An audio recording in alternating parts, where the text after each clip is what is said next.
Nous découvrons chaque jour des lapins trop drôles et trop mignons sur des photos ou des vidéos qui peuvent avoir des milliers de followers, vous savez ça? Les lapins reçoivent carrément plus de likes que moi. Oh, beaucoup plus de likes que moi. Mais les animaux prennent-ils du plaisir à être des vedettes des réseaux sociaux?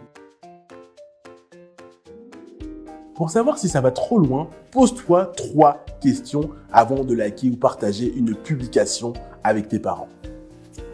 Le lapin est-il dans une situation de stress? Est-il dans un endroit inconnu, par exemple? Il a peut-être dû être transporté jusqu'au lieu de la vidéo. Le lapin est-il dans une situation dangereuse ou inconfortable?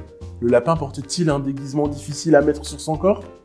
Souviens-toi, c'est un animal fragile, il faut éviter de le manipuler. Mets-toi dans la peau d'un réalisateur de film afin de comprendre comment cette scène a pu être tournée. L'animal a-t-il été forcé? A-t-il dû répéter la scène plusieurs fois?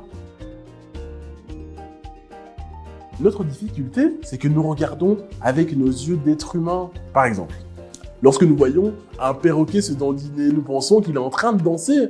Et pourtant, en réalité, c'est plutôt un comportement de stress souvent lié à son enfermement dans une cage.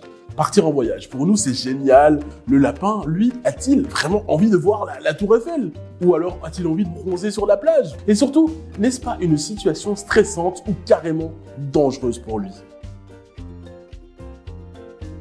Avant de juger les vidéos et ceux qui les ont réalisées, posons-nous les bonnes questions. Parfois, les besoins des animaux sont respectés, et parfois, c'est une forme de maltraitance par ignorance, sans volonté de faire du mal à ces animaux. Et oui, le bien-être animal, ça s'apprend.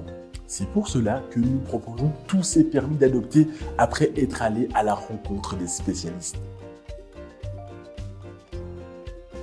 Oh là là, c'est bien compliqué de s'occuper d'un lapin finalement. On dirait pas comme ça, hein, quand on les voit, hein, mais t'es sûr de vouloir vraiment adopter? Bon alors, si tu veux vraiment devenir incollable sur le lapin, découvre encore plein d'autres conseils sur les fiches explicatives de PenseBête et surtout, partage ce que tu as appris avec tes amis et ta famille. Mieux nous serons informés et moins nous ferons d'erreurs avec nos animaux de compagnie.